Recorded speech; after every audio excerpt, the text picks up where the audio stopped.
Back again, our next speaker today is Mr. Raja Manickam.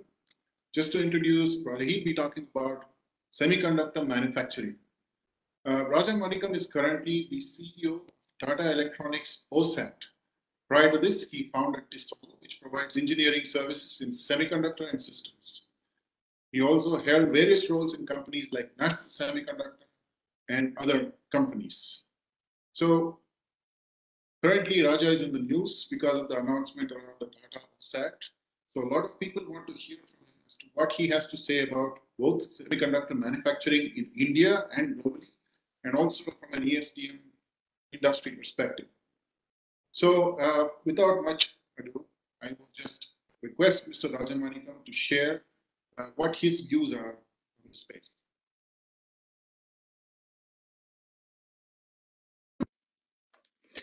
Hello, everyone. A few years ago, IESA gave me the Vikram Sarabhai Award.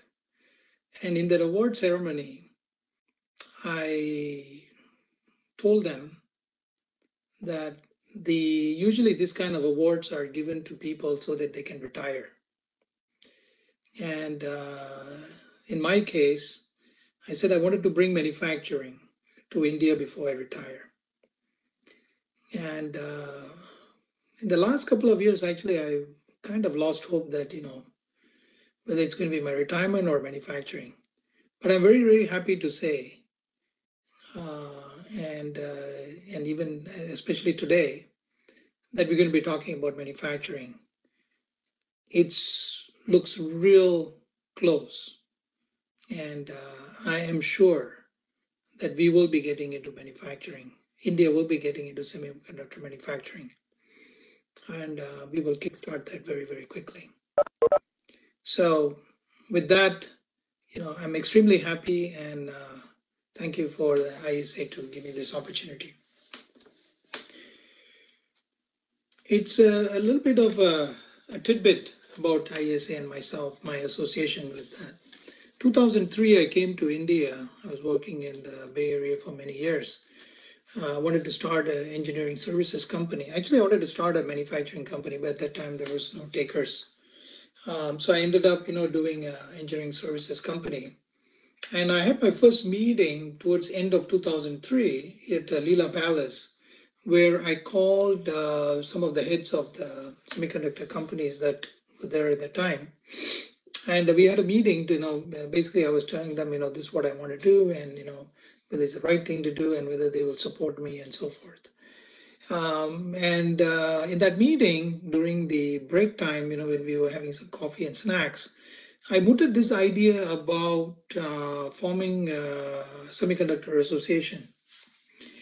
On the lines of the Fabulous Semiconductor Association, which was very, very robust and popular in the US. And I had seen it grow from nothing to become a very important piece in promoting the policies of the Semiconductor Association.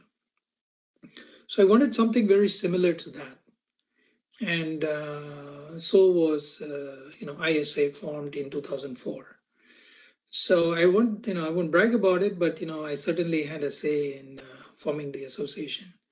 And I'm glad that that association, what is it today, is a lot bigger and with a lot more challenges, and is leading the charge in, bringing semiconductor in a much larger way to India. So that's a little bit of a tidbit. Semiconductor is in the news today. I was in my village about 3 weeks ago. And this gentleman in my village, who is really, lives in the village and really doesn't know anything about semiconductor, shows up at my house, and he has read something about, car companies shutting down because of some shortage of some chips and so on. And since he knew that, I was somehow related to electronics and semiconductor, he asked me, is there something that I should be doing in order to help in this? And I was just pleasantly surprised that somebody from the village, was even talking about semiconductor. So When I joined Semiconductor in Fairchild in the 80s, it was a very glamorous job, right? Because Semiconductor was just starting. And there's a lot of innovation, a lot of talk, and it was just starting to penetrate into mainstream and so on. So it was very exciting days, right? Computers were coming up, and so on. And then I would say probably in the 90s and late 90s and maybe in the 2000s, it became more of a commodity, right? The ecosystem grew. There was a lot more differentiation. There was, there were very specialization. Instead of vertically integrated, there were guys with just doing, small, pieces of, the entire chip, right? There was somebody who was doing the fabs. There was somebody who was doing the packaging. There was somebody doing EDA tools. Somebody was doing test equipment. Somebody just doing wire bonders and so on. So it was so much, segregated, right? And each one was specializing in each one of this. And that drove a lot of the commodity, being a commodity, and kind of it lost its luster. And I would say, even from an investment standpoint, the investments went down. And, those days, when I was in Fairchild, we were doing, very tiny chips, basically glue logic and so on. And we would actually lay out transistor by transistor, right? There were just, buffers and registers and counters. And they were quite, easy in the sense, in those days. But we were looking at, transistor performance. We used to do spice modeling. We used to look at slew rates. We used to look at leakage currents at the transistor level. And we learned stuff like, how do you play around with the band gap and so on. Of course, right now, nobody does that anymore. It's a lot more tools driven. The reason why I'm bringing this up is if you look at semiconductor companies of the day today, what are they? Are they, hardcore device physics centered, circuit theory centered companies? Or are they driven a lot more by software and software tools, tools driven? So that's a question that where the companies are morphed into. So, having said that, it's a right place to be now. Just as I mentioned, right? It's been talked about by almost everybody. Including politicians, industrialists, business people, students, agriculture, because the belief is, technology is what is going to save the world, is going to give a different, the next 10, 20 years with all the digitization. Technology is going to drive, the way of life, and, we probably will see huge transformations. And whenever you talk about technology, right, what does that really mean, right? What does that mean? And behind all of those, right, the guts of it is a chip. There'll be multiple chips. It could be a sensor, could be a very complex processor. It could be a combination, could be photonics, all kind of stuff, right? But the guts of it is, is going to be some kind of semiconductor is going to be involved. So, having said that, I ran into a friend of mine who's a veteran in this industry. And he said that, currently we are about, 400, 500 billion dollar is the semiconductor market. And in the next 10 years or so, it's going to become a $1 billion market. Sorry, $1 trillion market. $1 trillion. Now, whether it's going to happen in 10 years or 15 years, questionable, but it's a high growth, significant growth, and it's going to be in our lives in all kind of things that we do, right? Without which, it's going to be hard. So, talking about semiconductors, building it, where is it going to get built, right? These are all very important questions. And, do we have a a say in this? Do we have a play in this? How do we position ourselves in order to capture some of these important markets and so on? So I think,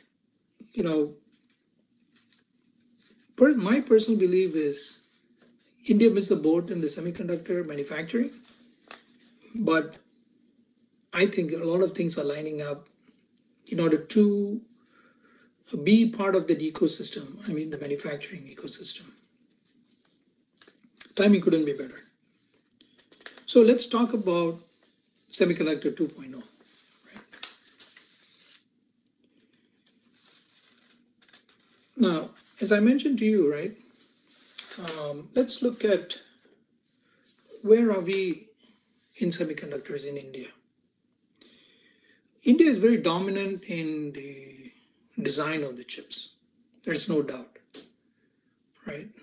A lot of the MNCs that operate, the large semiconductor companies, are very much dependent on their subsidiaries in India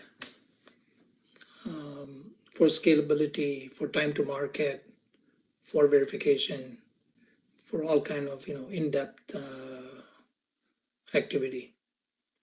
So we've really excelled in it, and it's a lot of it is actually tools driven, software driven design, right? So we're really good at it.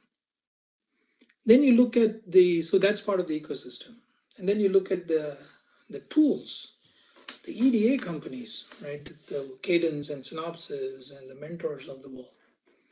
They're all here. They're all in India as well. And not only in a small way, they actually are very large. Most of their development is done in India. Their support system, is out of India. So there's a very well developed EDA ecosystem in India. Next to probably US, India has a very robust EDA ecosystem. Then you look at further down the food chain, right? The software. You just, these days you just can't sell a chip, right? I mean, you got to sell a chip with the software that goes in, how to operate it, and how to integrate it, how to communicate with it, and so on. So you got software, large software teams sitting for in this for these chip companies out of India. They write drivers, they write OS, they write bus protocols, lower level stacks, and including also the higher level, application softwares as well. So the entire system, if you may, right, on the semiconductor ecosystem, it's already in India. But the biggest piece that's missing, the most relevant piece that's missing, is the manufacturing. That's right. We almost have zero manufacturing. There's no foundry. There's no back end. There's no high volume manufacturing. Now, why is that?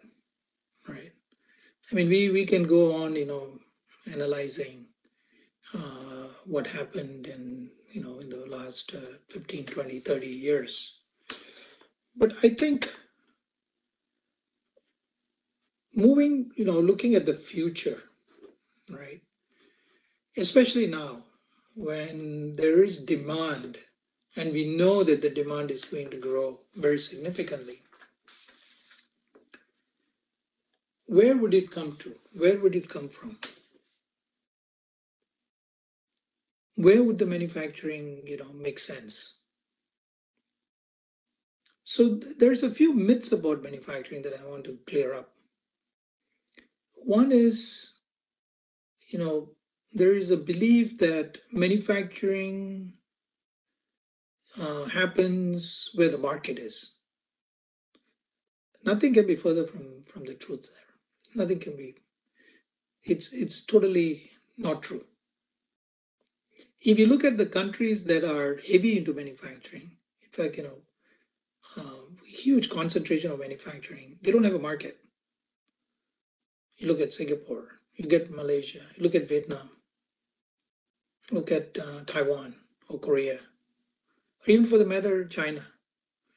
Most of what they manufacture is exported. So really, there is no case to align market availability to manufacturing, because that's not how the decision is made. And I think the last few years we've kind of, said that India is a significant market, and so you should come and manufacture in India. India is a big market, and it's going to be a huge market. It's good, with the kind of population we have, with the kind of aspirations we have, and where we are today. It is going to be a huge market. But I personally don't believe, as it stands, manufacturing aligns with that. So I think that's a myth, and we should stop selling that perspective. It will. Once you have the manufacturing here, it does make sense from a supply chain standpoint, from a logistics standpoint, to just ship it to, the end user. But the way the supply chain works in semiconductors and systems and the boxes that's built, it goes all over the world, right? So it really is not the criteria, if you may. The other myth that I see is talent, right? It's always this question about, India does not have the talent. And so, it can't be manufactured here. And I really find it ironic that, we have the depth of talent, the scale of talent. And how is it that, it doesn't, somehow it doesn't add up. So I did a little experiment.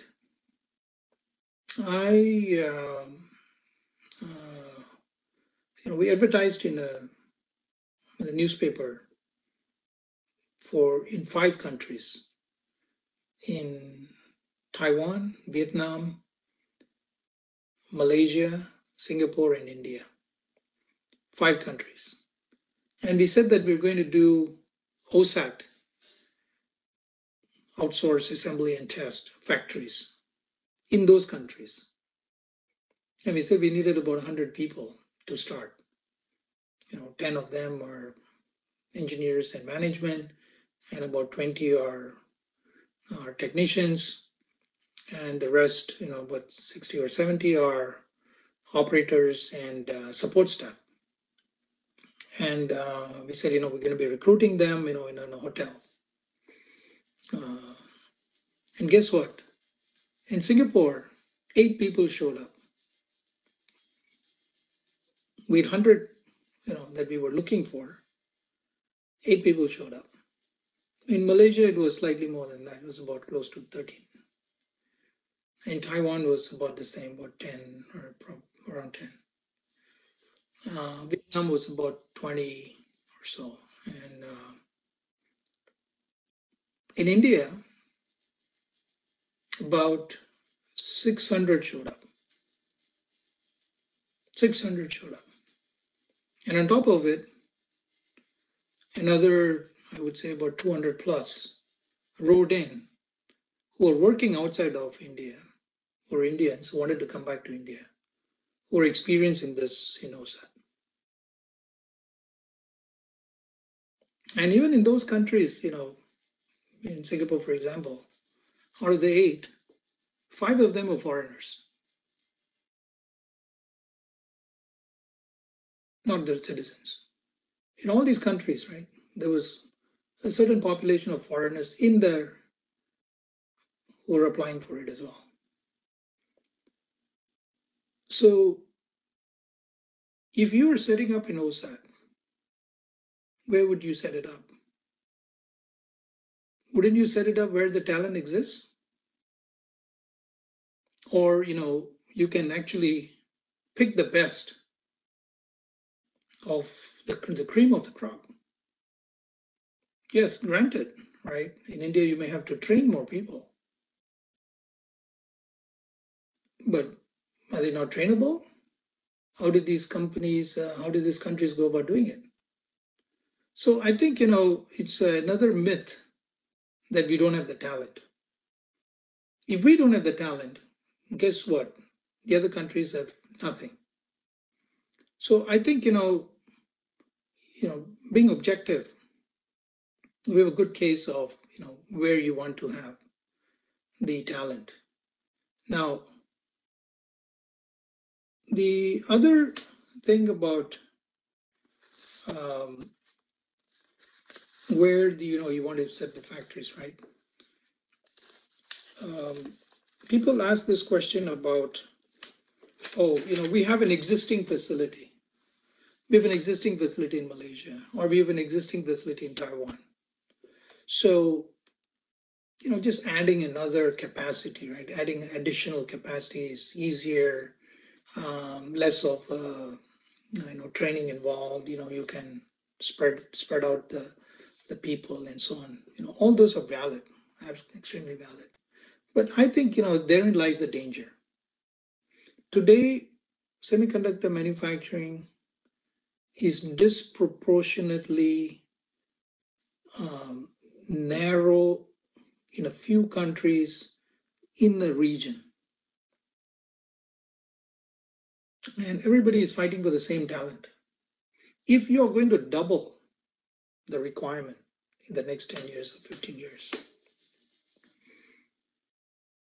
would that workforce be able to do it? And again, remember, these industries started 30, 40 years ago. So there's an aging factor as well. So think about it, right? If you're setting up a factory, would you set up so that you have diverse location, you have diversity in the people, diversity in the political structure and so forth, geographical structure, if you may, and a younger workforce that will carry this to the next 30, 40, 50 years. Because when you make an investment in manufacturing, it's not an investment for 5, 10 years, right? You're setting up factory for 20, 30 years. So I believe that it's very, very important to understand the real, in-depth analysis of where you want to set up a factory. Now, there are certainly, other factors to consider, right? Government help in terms of grants or taxes or capital and so on. But I think, net of all this and the, government also playing its part, I think India is a prime location, if you may. Now, the other thing that I am specifically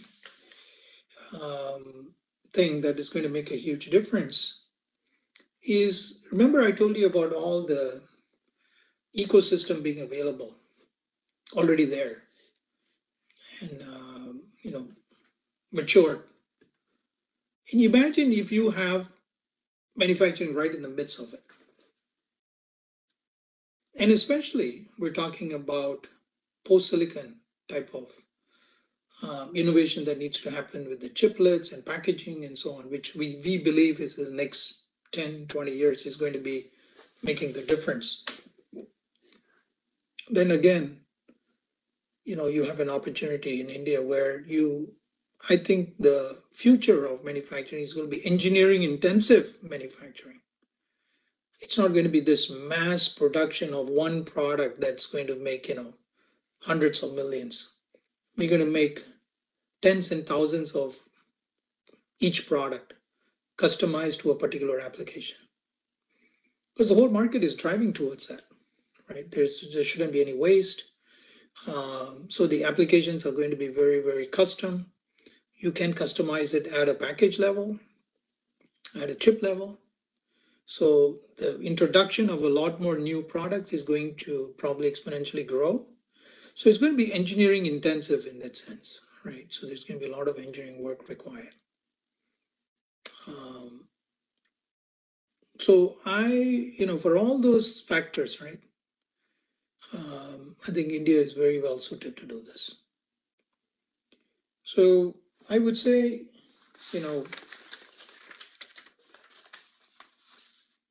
consider manufacturing in holistically, right? Just not at looking at, what's going to benefit, just because, some government is giving a little bit better than the other governments or so. I'm sure, the decisions are not made that way. But I think, there's a lot of baggage about, India not able to, handle logistics and customs and, all those kind of things, right? Especially from Indians like me who have, or people who have lived in India and then it's gone out and they still remember those good, bad old days in that sense. Things have changed so much, right? So much. Each state is vying, and I'm very happy to say that some of the meetings that I have with states and governments, central government, and so on. You see customs officers coming into the meeting, airport authorities coming into the meetings. Promoting their airport or the customs guy saying that we understand the requirement for fast cycle time and so on. This are all happening because they understand that the world has changed and it's for the better. So they're all part of the movement.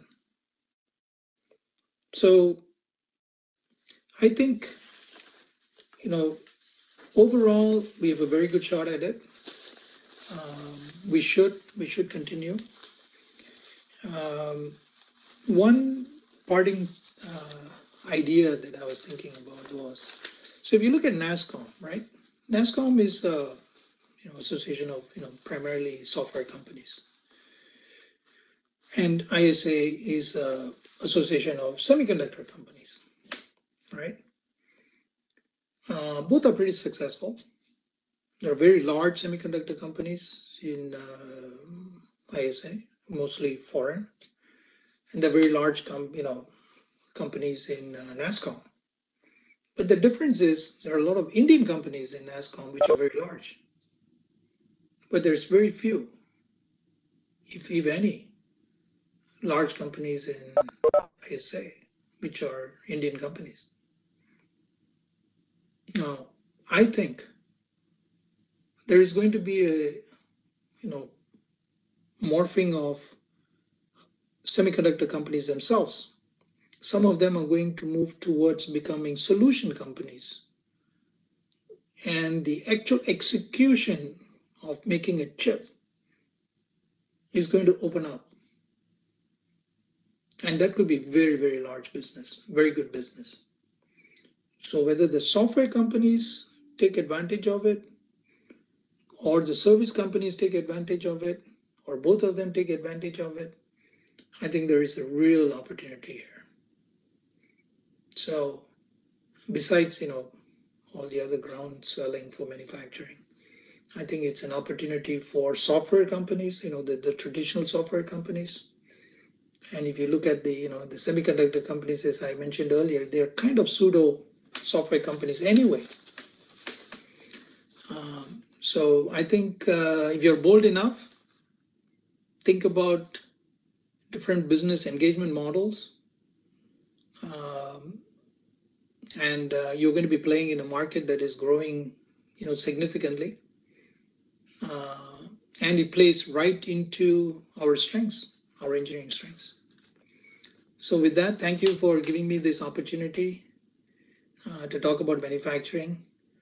And hopefully, I will bring, manufacturing to India very soon so that I can retire. Thank you.